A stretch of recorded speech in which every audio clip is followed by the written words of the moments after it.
방송 뉴스입니다. 오늘의 소식입니다. 더불어민주당이 김건희 특검 공세를 이어가자 대통령실은 14일 1,500자가 넘는 장문의 입장문을 내며 이에 맞대응에 나섰습니다.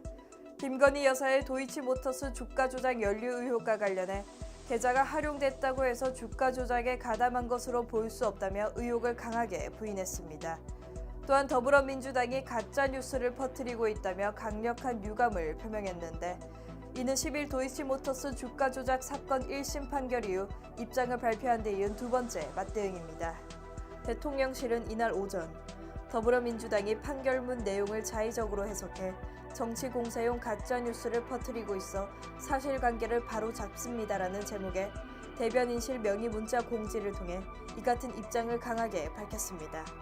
대통령실은 수사와 재판 과정에서 수십 명을 강도 높게 조사했으나 김건희 여사와 주가 조작 관련 연락을 주고받거나 공모했다고 진술한 사람은 단 한 명도 없다며 그 결과 범죄 사실 본문에 김건희 여사에 대한 구체적인 언급이 전혀 없는 것이라고 이를 일축하고 판결문 중 범죄 일람표에 김건희 여사가 48에 등장한다며 거짓 해석을 하고 있으나 48회 모두 권오수 매수 유도군으로 분류되고 있고 차명 계좌가 전혀 아니다라며 권오수 매수 유도군이란 표현은 권 대표와 피고인들이 주변에 매수를 권유해 거래했다는 뜻에 불과하다고 주장했습니다.